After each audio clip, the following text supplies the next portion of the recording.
Amanece en una casa de una familia que tiene una situación difícil financieramente, económicamente, y allí entonces amanece, le toca la puerta al Señor. Él está con sus 5 hijos, la esposa, la abuelita, el tío, la sobrina, porque todos se vinieron allí, son desplazados. Le tocan la puerta al Señor y es el dueño de la casa donde ellos han estado viviendo. Él les dice, tienen que desocupar hoy por la tarde porque ya me deben 3 o 4 meses de arriendo. Los servicios públicos también están atrasados y no tengo otra opción. Necesito que me desocupen. Eso lo escucha su familia, lo escuchan sus hijos, su esposa, su tío, su abuelo, que no tienen empleo. Así que este señor cierra la puerta, mira a la familia que también lo mira a él con un desconsuelo y una tristeza profunda. Y entonces él dice, ¿qué voy a hacer? Ellos se desprenden de sus ojos, lágrimas, hay desconsuelo, hay mirada de tristeza. Y una de las niñas pregunta, ¿y entonces por qué Dios no ha respondido nuestra oración? ¿Acaso no dijiste que hoy, por ser el último día, Dios iba a responder a la petición que hemos estado pidiendo o haciendo acerca de nuestra necesidad para pagar el arriendo y tener cómo alimentarnos? Porque no habían desayunado. El Señor, que tenía la esperanza de que esa tocada de puerta no era otra cosa que alguien que viniera a apoyarle en su situación difícil.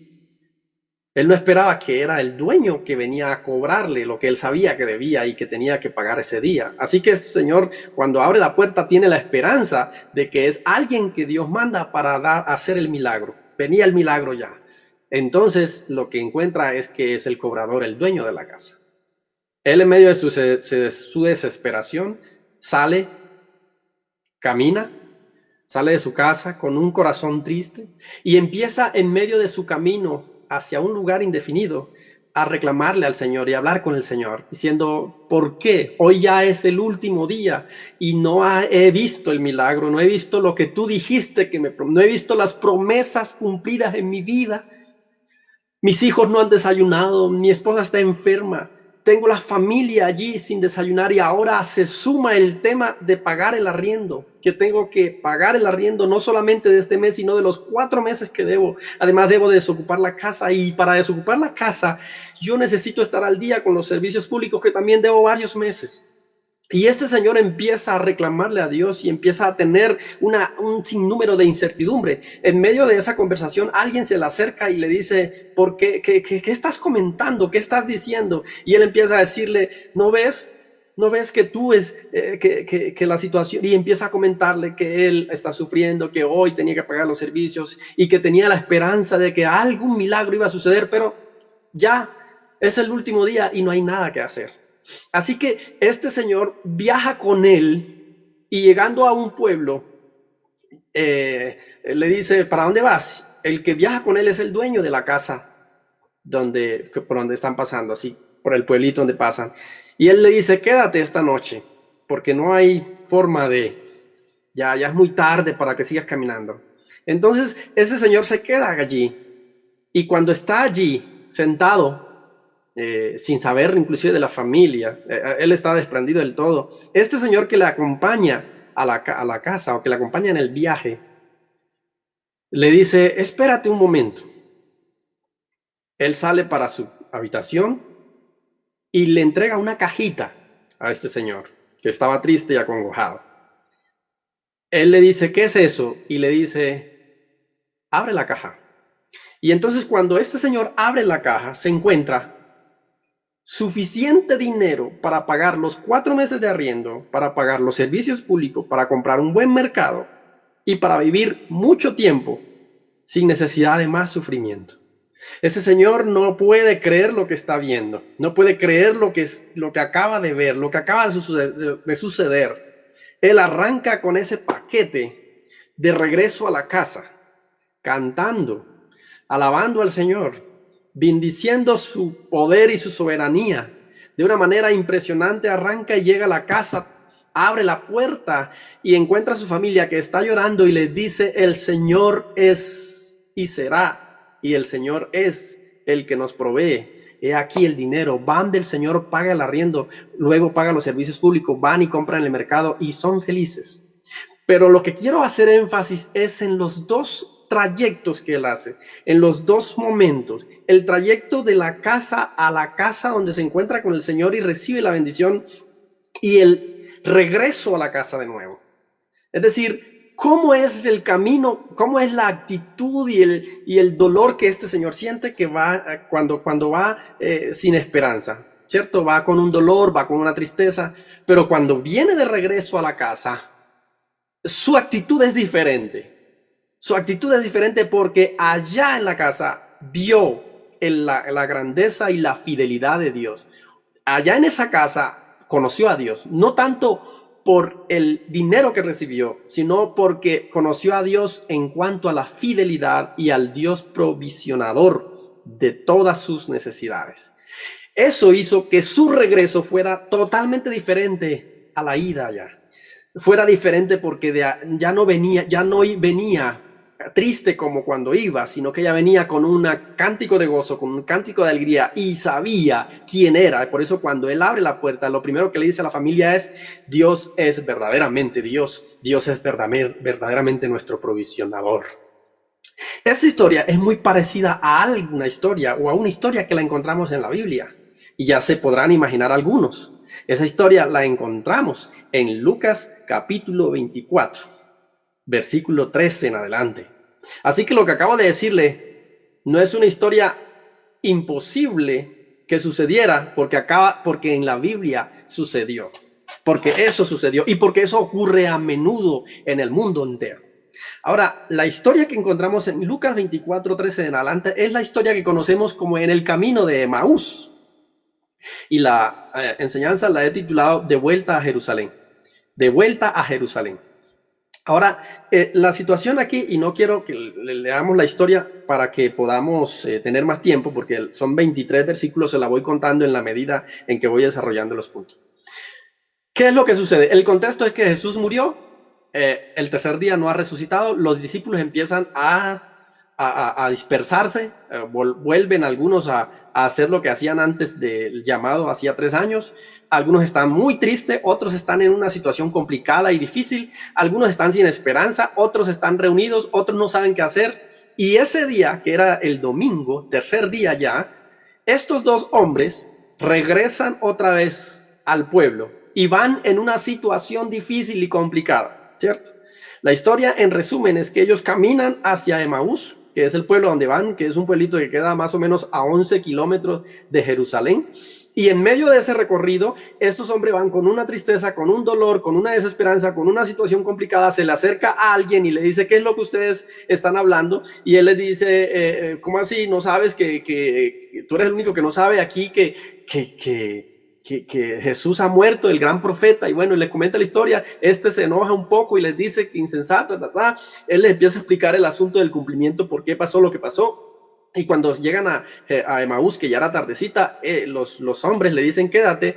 Jesús se queda y entonces parte el pan, y cuando están partiendo el pan se da cuenta quién es él, y entonces ellos regresan a Jerusalén, ya no como venían, sino gozosos, contentos. Es más, el viaje de Jerusalén a Emaús pudieron pasar no sé, uno recorre caminando 11 kilómetros alrededor de digamos de unas 2 o 3 horas, pero con la tristeza, el dolor y todo eso pudo suceder mucho más tiempo. Pero el regreso de Emaús a Jerusalén de nuevo fue rápido porque ellos corrieron. Ellos ni se dieron cuenta de lo lejos que estaba. Así que es diferente ese recorrido. Por eso quiero hacer énfasis en eso, de vuelta a Jerusalén. Ahora, el camino a Emaús representa mucho para nosotros, representa muchas cosas para nosotros. El camino a Emaús es nuestro camino también en la vida cristiana. Y este camino a Emaús es un camino de desesperanza también, es un camino de frustración, es un camino de será en otra oportunidad. Este camino muchas veces en nosotros también representa eso. En nuestra vida pasa también situaciones de desesperanza, situaciones de frustración y situaciones de pérdida, como lo que ha ocurrido en alguna de nuestras familias. De dolor, de tristeza. ¿Cuántas veces usted en este tiempo que ha conocido al Señor no ha tenido desesperanza? ¿Cuántas veces ¿Cuántas veces usted más adelante, usted no ha sufrido una situación o más bien en el camino, en el recorrido, no ha sufrido situación de desesperanza y de frustración? ¿Cuánto dolor no hemos tenido en este tiempo? ¿Cuánto muchas veces no hemos perdido cosas y siempre hemos dicho, bueno, será en otra oportunidad? Estos hombres también tenían un dolor y una tristeza tan profunda que tenían la esperanza de que el Rey de Reyes, de Jesús, era el que los iba a liberar del Imperio Romano, y murió. Y ellos llevaban en su corazón ese dolor, diciendo, será en otra oportunidad. Esperemos que otro nazca. Es decir, empezar desde cero. Pero también este camino representa un camino de compañía. En el versículo 15 de Lucas 24, al final dice que sucedió que mientras hablaban y discutían entre sí, Jesús mismo se acercó y caminaba con ellos. Esa palabrita, y caminaba con ellos. Nuestra vida cristiana no es un camino de soledad, no es un camino de tristeza, no es un camino de soledad, no es un camino de yo estoy solo en esta vida. Nuestra vida cristiana, nuestro caminar hacia Emaús, que es el lugar donde voy a confrontar y a encontrarme con el Señor, el camino hacia la vida cristiana es un camino también de compañía. La Biblia dice que Jesús dice, yo me voy, pero vendrá y estará con ustedes el Espíritu Santo, y Él estará con ustedes hasta el fin del mundo. Y Él será el consolador, y Él les guiará a toda la verdad, y Él les recordará todo lo que yo les enseñé. No estamos solos en este camino. Tenemos siempre una compañía. Así que cuando haya desesperanza, cuando haya tristeza, cuando haya frustración, no olvide que alguien va caminando con usted, y ese se llama Jesús. Y es la presencia del Espíritu Santo de Dios en nuestra vida. Ese camino también representa un camino de acciones extrañas de Dios para nosotros, pero con un sentido y propósito totalmente diferente. Porque hay veces que no entendemos las cosas de Dios, las acciones de Dios. No entendemos. Uno no podría entender, por ejemplo, lo que le sucedió a la familia de Elizabeth. Uno no pudiera entender lo que le pasó a la abuelita de Damaris, siendo ella ministra y pastora. Uno no entendió o no entiende por qué ocurre esto al pastor Gildardo, siendo un ministro del Señor. Uno no lo entiende. Pero Dios tiene propósitos claros y definidos con respecto a cada una de sus acciones. Dios sabe qué hacer en cada una de sus acciones y por qué lo hace. Eso nos debe llenar a nosotros de mucha tranquilidad, total tranquilidad, de que cada acción de Dios tiene un propósito definido, y son los mejores propósitos, sea cual sea, aun cuando sean difíciles para nosotros. Dios siempre tiene un propósito definido por cada acción. Porque, por ejemplo, lo que vemos aquí en el versículo 16 es que más los ojos de ellos estaban velados para que no le conociesen. ¿Y quién veló los ojos de ellos? No fueron ellos, fue Dios que les veló los ojos. ¿Y por qué se los veló? Es decir, uno dice, pero ¿por qué Dios actuó de esa manera? Este camino de la vida cristiana también representa acciones extrañas de Dios para nosotros, pero con un propósito de bendición. ¿Por qué fue necesario que estos hombres le velaran los ojos para que no conocieran a Jesús de una manera de inmediatamente no se dieran cuenta? Era muy claro. Esos hombres, a pesar de haber estado con el Señor durante los 3 años anteriores, no conocían realmente quién era Él. No sabían quién era Él. No conocían realmente el cumplimiento profético. Así que si ellos se hubieran dado cuenta en ese momento exacto de que Él era Jesús, no hubieran escuchado la explicación que Jesús hace acerca del cumplimiento profético. Y ellos no hubieran quedado con el conocimiento real de esto. Si ellos se hubieran dado cuenta inmediatamente de que era Jesús el que estaba ahí, ellos salen corriendo a avisarle, pero sin escuchar toda la explicación de Jesús. Recuerden que él dice que le explicó desde Moisés o sea, les hizo todo un proceso de discipulado y rápido allí. Y ellos, cuando entendieron eso, dice que ardía más adelante, no quiero adelantarme un poco, pero era necesario que no se dieran cuenta inmediatamente para que pudieran escuchar la enseñanza, para que pudieran escuchar la explicación, el detalle, por qué estaba sucediendo lo que estaba sucediendo. Ellos no hubieran conocido el por qué si inmediatamente conocen a Jesús. Así que Dios hace algo extraño allí, y es que les tapa los ojos para que no se den cuenta, los ojos físicos, no los ojos físicos, porque sino le velan para que él no conozcan del Señor. Un camino, este camino también representa un camino que representa a un Dios que nos conoce, que sabe de nosotros. Miren lo que sucede, es que en el versículo 17 Jesús les dice, ¿por qué están tristes? Jesús acaba de pegarse a la caminada de ellos, al camino de ellos, al lado de ellos, y ya inmediatamente conoció el corazón triste que llevaban estos varones, estos hombres. Iban tristes, y Jesús les dice, ¿por qué estás triste? Este camino que nosotros caminamos en la vida cristiana es un camino que representa a un Dios, o demuestra a un Dios que nos conoce, que conoce nuestras necesidades, que conoce nuestras emociones, que conoce nuestros dolores, que conoce nuestra angustia, que conoce nuestra soledad, sin que aún tengamos que estar diciendo, Señor, estoy solo. Él conoce tu necesidad, conoce tu dolor, conoce tus emociones, conoce tus frustraciones, conoce todo lo que sientes en este momento. Conoce tu preocupación, tu carga, tu situación frente a qué va a pasar. ¿Otra cuarentena? ¿Vamos a estar encerrados? ¿Y qué va a pasar entonces con la economía? Entonces, ¿qué va a pasar con el futuro? ¿Vamos a entregar el arriendo? Él conoce todo esto. Y estos hombres, Jesús se acerca a ellos y le dice, ¿por qué estás tristes? ¿Y cuántas veces nosotros hemos estado diciendo, nadie me escucha, nadie me habla, nadie me dice nada, nadie me pone atención, nadie está pendiente de mí? Pero olvídate de eso. Si tú eres hijo de Dios, te digo en esta mañana, el Señor sí conoce tus necesidades, y nadie más importante en esta vida puede ser, digamos que no debe traernos más gozo a nosotros, que nadie más que Él puede saber nuestra necesidad. No estás solo, Él te conoce. Él sabe lo que tú sientes, lo que tú tienes, lo que tú estás sufriendo. Él lo sabe.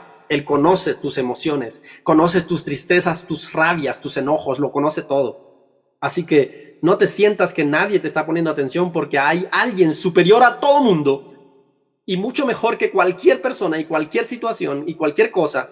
El Señor sí te está poniendo atención y no estás solo en esta situación. Eso debe ser para nosotros de sumo gozo para nosotros. Este camino, un camino también en donde podemos expresar nuestros sentimientos. Es un camino donde no te quedes en silencio. Es un camino donde no te queda, donde no puedas. Es un camino donde nosotros podemos expresar lo que sentimos. El salmista David era un experto en sacar de su corazón, de sacar de su alma, de sacar de su vida todo lo que sentía en su corazón. Muchas veces inclusive oraciones que uno dice, uy, tan violenta esa oración. Pero David conocía el corazón de Dios. Así que en esta mañana puedes hablar con el Señor y expresar tus enojos, tus tristezas, tus frustraciones. Él no se va a enojar por eso. Habla con el Señor, inclusive hasta con enojo. Reclamo le puedes hacer al mismo Señor. Inclusive estos hombres le reclamaron a Jesús, diciendo, ¿eres el único que no puedes? ¿Que no sabes lo que ha pasado en Jerusalén? Así que es un camino donde también no solamente el Señor nos escucha, el Señor va con nosotros, sino también es un camino donde nosotros podemos con toda tranquilidad expresar nuestros sentimientos a Dios, nuestras emociones al Señor, y Él no se va a enojar por eso. Antes, por el contrario, lo que hace es amarnos más. Este es un camino que desnuda muchas veces nuestra calidad de relación con Él, y esto sí es duro para nosotros, porque el versículo 22 y el versículo 24 de esta historia dice que después que ellos le dijeron que él había muerto, bueno, y le cuentan, y le dicen ellos a Jesús, pero, aunque también nos han dicho algunas mujeres entre nosotros que fueron a ver el sepulcro, que ya había resucitado, y también fueron uno de los discípulos nuestros a mirar a Jesús, a ver si la tumba estaba vacía, y efectivamente, inclusive vieron un ángel que les dijo que él había resucitado. Y la pregunta mía es, si ellos escucharon que las mujeres habían ido al sepulcro y entonces encontraron que no estaba Jesús, si los discípulos, es decir, sus compañeros, también habían ido y un ángel inclusive les dijo que ya había resucitado, que no estaba, ¿por qué entonces ellos se fueron para Emaús? ¿Por qué se fueron? ¿Por qué no se quedaron? Eso significa que estos hombres, inclusive ellos dicen, nos asombraron, unas mujeres que nos dijeron esto. Asombrar es diferente a creer. Si ellos hubieran creído que Jesús, ellos hubieran creído que cuando las mujeres fueron y le dijeron que había resucitado, si ellos hubieran creído que cuando los discípulos fueron y vinieron y le dijeron, ha resucitado, un ángel nos dijo, hubieran creído, no hubieran ido a Emaús, hubieran quedado ahí porque hubieran creído. Pero ellos lo que hicieron fue asombrarse. Muchas veces uno se asombra, pero el asombro es pasajero. Creer es algo que queda, que se instala y que nos permite mantenernos firmes en el Señor. Estos hombres simplemente se asombraron de eso, pero no creyeron y por eso se devuelven a Emaús.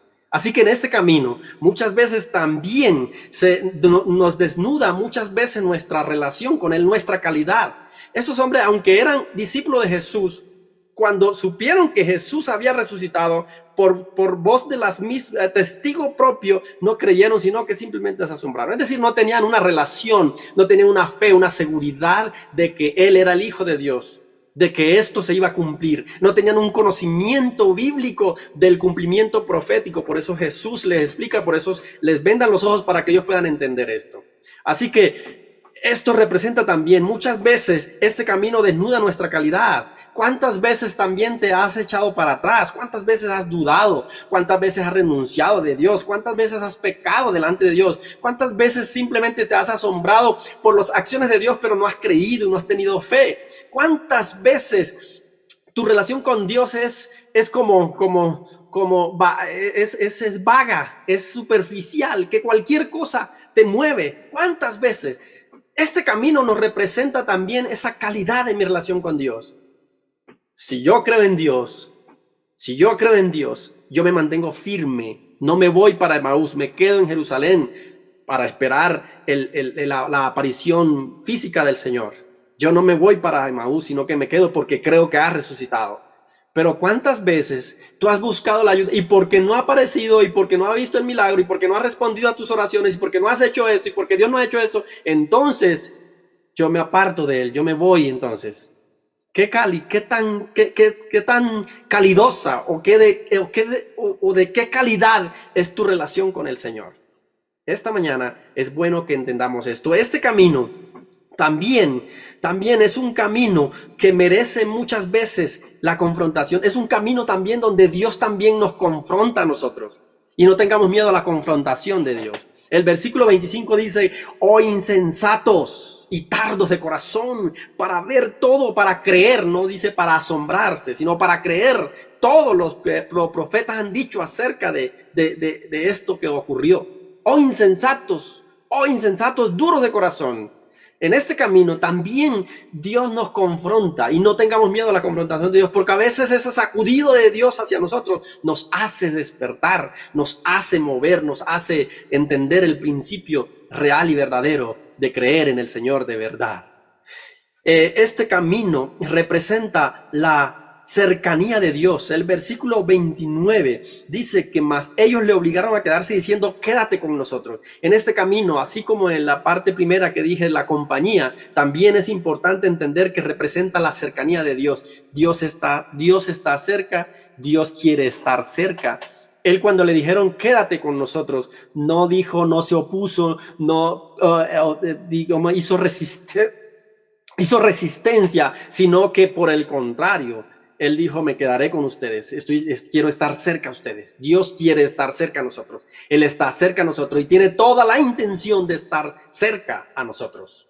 Y este camino es el único camino que nos abre los ojos, que nos permite conocerle. Es un camino que quita la venda de nuestra ceguera hacia Él. Es el camino que quita la indiferencia de nosotros. En ese camino y su cercanía con Él, que hace que nuestro corazón arda de verdad. Cuando Jesús le explica todo eso y cuando Él se sienta con ellos y entonces parte el pan, ahí se dan cuenta de quién es este. Ahora, ¿por qué ellos se dan cuenta? Primero, no se dieron cuenta cuando Él les estaba predicando.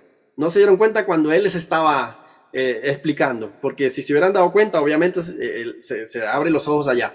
Se abren cuenta cuando Él está con ellos y empieza a darle gracias a Dios, de la misma forma como cuando se sentaba con ellos. Pero algo muy particular es que Él parte el pan. Y cuando Él parte el pan, las manos son visibles hacia ellos. Recuerden que Jesús está recién resucitado. Así que sus llagas todavía están frescas. Sus heridas todavía están frescas. Cuando Él parte el pan y les da a cada uno de ellos, ven las muestras, ven las heridas frescas y les da el pan. Y ahí es donde ellos, ¡pum!, se le quita las vendas y se dan cuenta que quien está al frente de ellos es nada menos y nada más que el resucitado, el Cristo, el Salvador del mundo. Y ahí se le quitan los ojos, se le quita la venda de los ojos. Y es donde delante de ellos Jesús desaparece. Y mucho más ahí entonces se dan cuenta de eso. Así que en este camino es el camino que nos abre, nos quita la venda de los ojos. El camino de la vida cristiana, el conocimiento de Dios, nos quita la venda de los ojos. Nos quita la venda de nuestros pecados, la venda nos quita la ceguera espiritual que hay en nosotros. Porque la sangre, las manos de Jesús, el sacrificio de Jesús hace que nosotros nos sintamos como Pedro se sintió, pecadores delante de Él. Y nos damos cuenta que Él es el Cristo, el verdadero, el Hijo de Dios, el Salvador del mundo, el que entregó su vida por mí. No puede haber otra reacción a eso sino decirle, no ardía nuestro corazón. Ahora, tuvieron que llegar a Emaús. En Emaús cayeron las vendas y se dieron cuenta del maestro. Y se dieron cuenta de toda esa cantidad de riquezas que tenían al lado. Caminó con ellos el maestro y en Emaús fue que se dieron cuenta. Yo no sé si tiene que haber un Emaús donde tú tengas que darte cuenta de que realmente Dios es tu Señor. Yo no sé si ya llegaste al Emaús, no sé si ya llegaste. Y yo no sé si es necesario que haya un Emaús para que tú te des cuenta que Dios es grande. Esta gente tenía que pasar o llegar a Emaús para darse cuenta que Jesús no era necesario, porque ellos debieron quedarse en Jerusalén. Cuando María y los discípulos, otros, inclusive el apóstol Pedro, se dieron cuenta que Él había resucitado, ellos no tenían que haber ido a Emaús. No tiene que haber un Emaús para yo darme cuenta de que Él existe. Mis ojos deben de estar abiertos. Yo debo creer en el Señor. No tiene que haber una situación. Emaús representa una situación en la cual tiene que haber algo en mi vida para darme cuenta que Dios existe. No tiene que existir eso. No tiene que existir esa situación. Así que tiene que haber un Emaús en la vida de un cristiano. No puede ser que exista un Emaús. Ahora, también podríamos decir que el Emaús es necesario para darnos cuenta de la presencia y de la soberanía de Dios. Pero lo que quiero decirte con esta hora es que si ya llegaste a un Emaús, si estás en un Emaús, si estás en una vida de desesperanza, de dolor y de tristeza, hay una esperanza en esta mañana. Regresa a Jerusalén. En esta mañana te estoy diciendo, Dios existe, Dios es grande, Él es poderoso, Él es fuerte, Él es tu Salvador, Él es tu Padre, Él es tu Señor, Él es todo para nosotros. Te tengo una buena noticia, el Señor lo es todo para ti, para mí. El Señor es el consolador, es el que nos libera, el Señor es el que nos ama, el Señor es nuestra fortaleza, nuestro pronto auxilio. Su palabra está llena de promesas que son reales para nosotros. Te lo estoy diciendo hoy. Así que te estoy dando buenas noticias, como la historia que le conté al principio. Hoy se nos abre esa cajita, y cuando tú abras esa cajita te das cuenta, y esa cajita es esta, la palabra. Es esta palabra está llena de riquezas.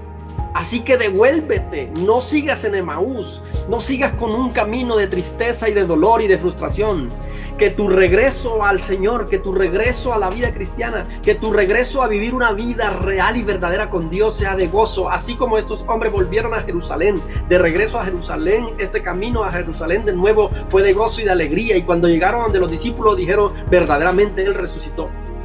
Que ahora regresa, ahora vive una vida realmente abundante de relación con Dios.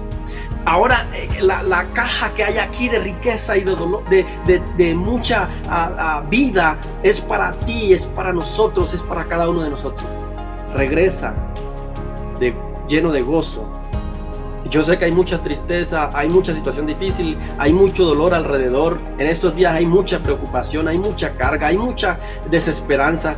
Pero déjame decirte en esta mañana que el Señor nos dice aquí en su palabra que Él está allí con nosotros, que Él es el Dios poderoso, creador de todo lo que existe. Por lo tanto, Él es tu compañía. Así que regresa de la tristeza, regresa de la desesperanza, regresa del dolor, regresa desde allá y trae ahora, cambia tu tristeza, tu dolor en alegría y en gozo, porque hay buenas noticias. El Señor es y el Señor está.